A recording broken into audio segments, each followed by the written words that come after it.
So the daily word today is perfect for my talk. So last week we talked about, that space, that gap in between I want to and I will or I won't, or I should, maybe I will, maybe I won't. And that sometimes we straddle that fence. And we're thinking about whether or not we're going to jump. And that metaphorically, figuratively, literally, straddling the fence can be painful. And so what happens in that, when we try to cover that gap? So one of the things that was prominent for me in my thoughts this week was discipline.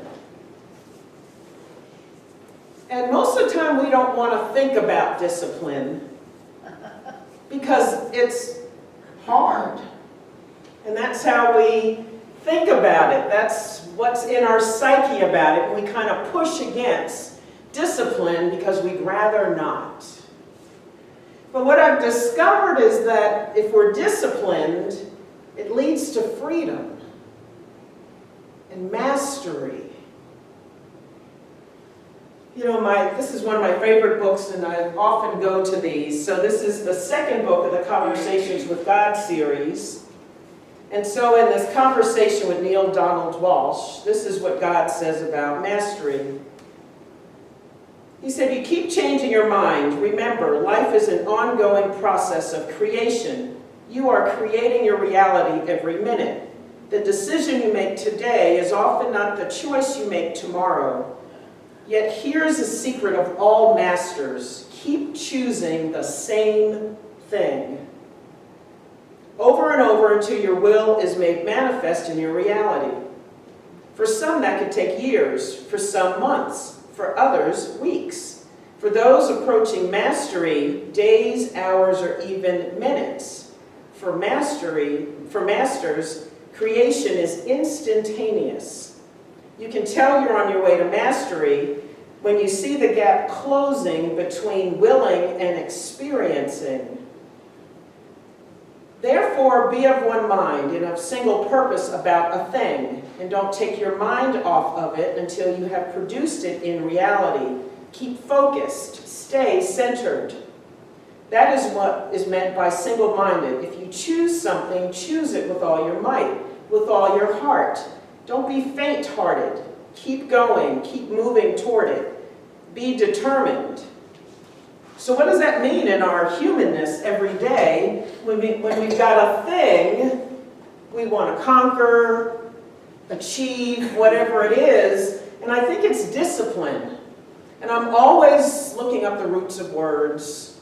And discipline actually means suffering or punishment, which is probably why we fight against it. But it also, the word disciple also comes from the same root, which means to learn, to embrace, to take on, to be a follower. Jesus had his disciples. And so in trying to get disciplined, what happens? We got something we want to do, but we don't feel like it. I don't want to exercise. It's too hot. I'm going to sweat. I want to stay in bed. I'm tired. I just did it yesterday.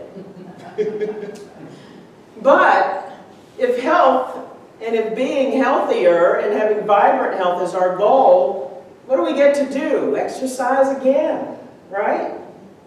And sometimes we have to do it even though we don't feel like it. So that's when the discipline kicks in. And I think when we're disciplined and we're disciples of ourselves, we are teaching our body and our mind and our feelings who's the boss, who's the master. Am I the boss of me or not?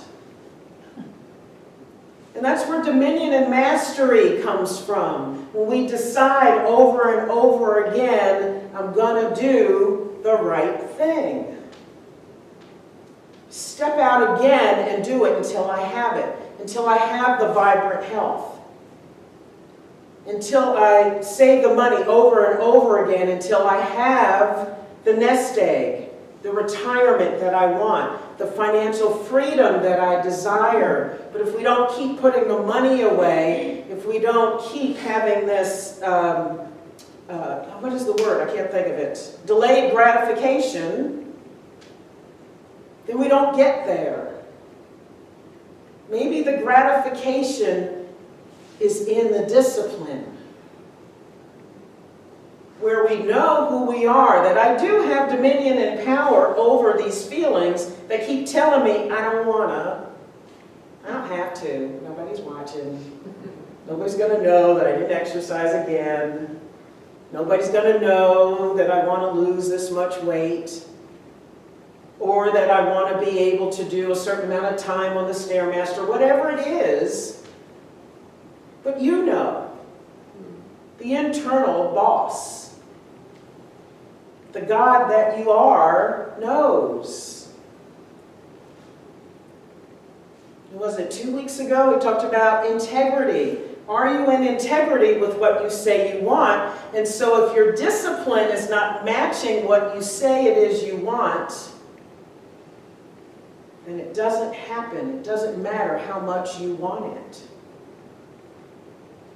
And we got to start stepping out and choosing the right thing over and over and over again.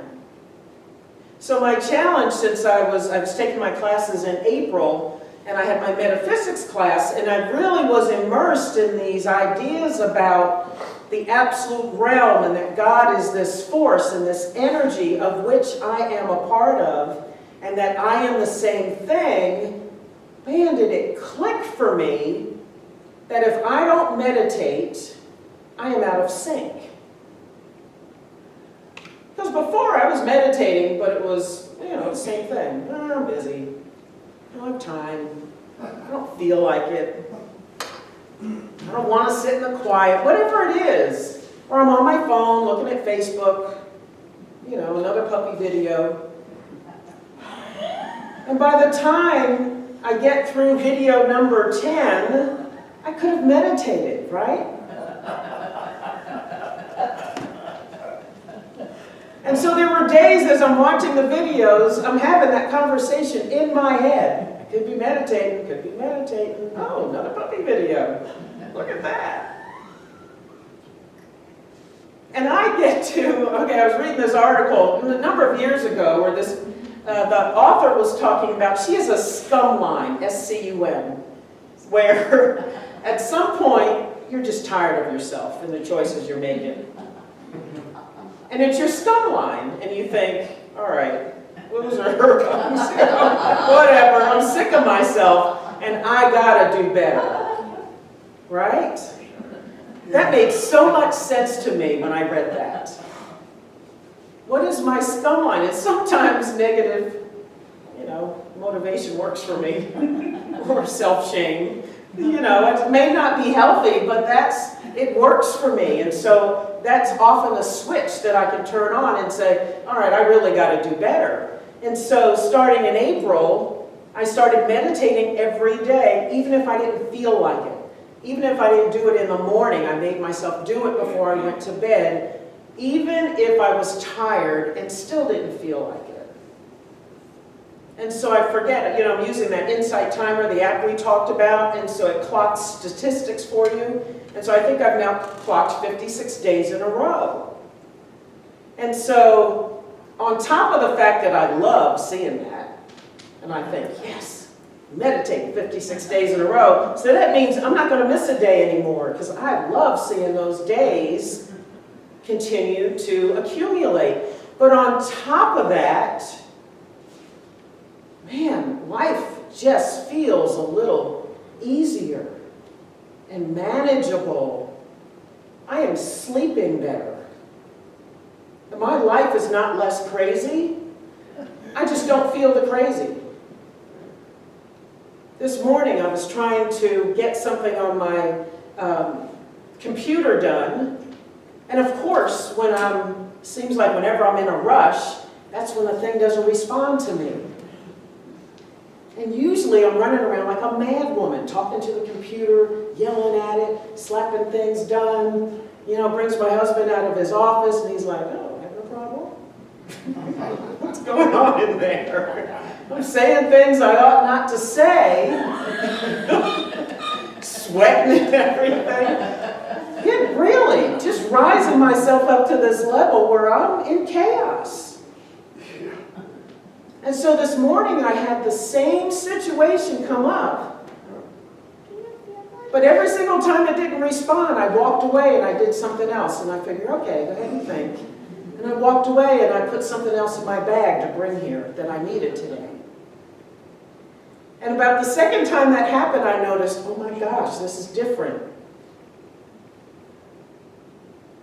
But the discipline has given me this emotional and spiritual and mental freedom that I haven't felt in a long time.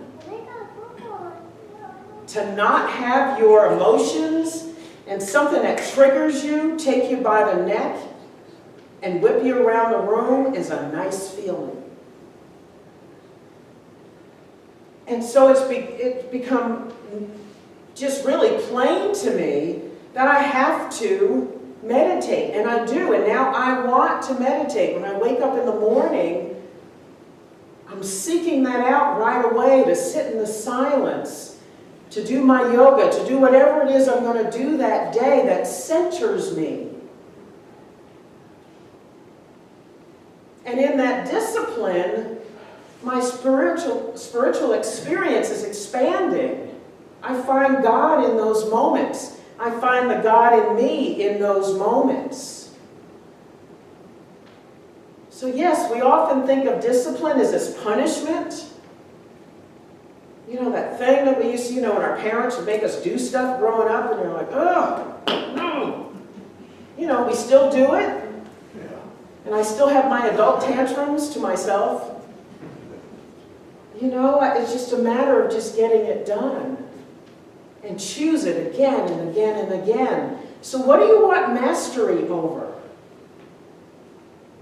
What do you need to discipline?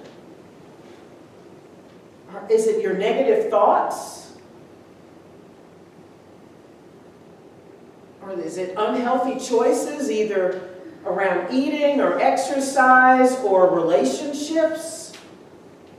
Do we need to stop reacting to people in a certain way and be more disciplined in love?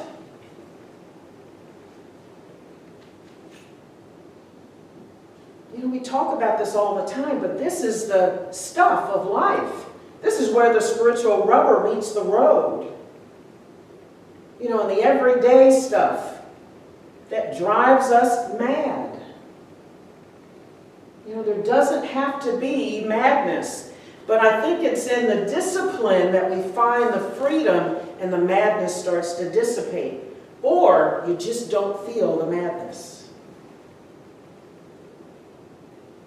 And you can be in a room of people who are chaotic and showing nothing but madness and craziness and negativity and not feel it. And just kind of watch them and smile at them. And you know what they're doing. You recognize it. You've been there. You've done it. And you don't have to be a part of it. It's what Jesus was talking about. In the world, but not of it. In the crazy, but not of it. In the eye of the storm, that quiet place in the middle. Where it's quiet and there's nothing flying around. The storm is outside of you. And so, just like in this passage, the more we practice, the more instantaneously that state of peace or mastery floods over us and becomes a part of who we are and our existence and our practice and our expression.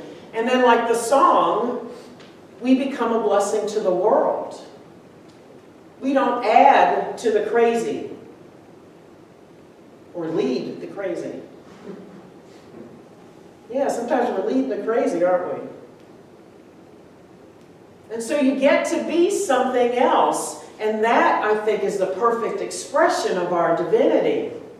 When we stand as masters, in our own little universe, and then that will automatically seep out to the world without you trying. You don't have to say it. You don't have to tell anybody you have it. Bad to the bone.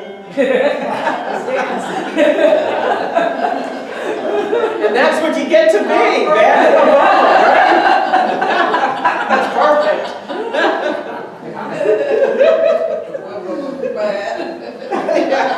Bad to the bone, right? Yeah. Yeah. That's right. Everything's in divine order. Yeah. Do you want to be bad to the bone about something? Yeah? That's what we are. We actually are that. We just don't express it all the time. We are that at our core. Whole, perfect, and complete. We are vibrantly healthy at our core. Whether or not we express it is up to us. We are goodness and light at our core. We decide whether or not we're going to express it. We are peace at our core. We decide whether or not we're going to express it. And it takes the discipline of stepping into these things over and over and over, especially when we don't want them. Yeah. Our feelings and our emotions are ours. And you can watch them come up, you can feel them come up, and say, you don't get to do this. I am the boss here. The divinity in me is the boss here.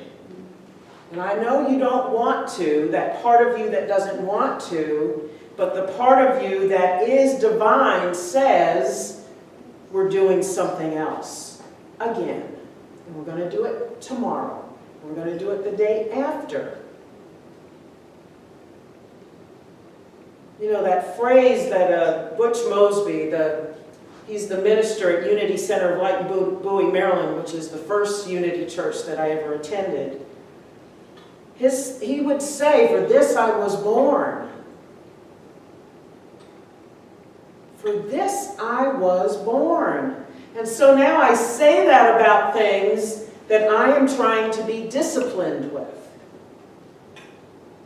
Because when I say that, I feel the power. I feel the divinity that I am. For this I was born. To be this thing right now that seconds ago I just said, I don't want to do it.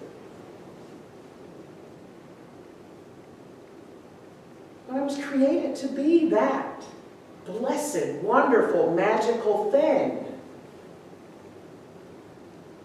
So choose it. Be disciplined. Be a disciple of yourself. Teach your thoughts and your feelings. Who's boss? Educate the human side of you about the divine being that you are. And then you'll feel this freedom in mind, body, spirit, and heart like you've never felt before. I think I want that more now as I get older. I want peace and I want freedom. Freedom to choose. I want things to be easy. And when you're a master, things are easy. You walk up into a difficult situation and you're clear and you say, you know what, I know what this is. I have no conflict. I know what to say, I know what to do, I know what not to do. And you step in and do it. And people look at you and they say, oh my gosh, look at that. Yeah, bad to the bone, to the core. I love that started at the right moment. So what are we choosing? Are you going to be disciplined and have the freedom? So we don't have to think about it as punishment, as something that's hard, something we don't want. Choose it. Say yes to it. That's what you are. It's simple. It's easy. Nothing is big in the realm of spirit. Everything is within your dominion and mastery. So my prayer for you as we move forward in this week is that you remember the master that you are.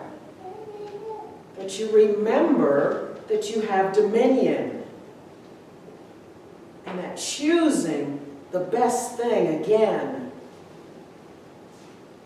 is something for which you were born.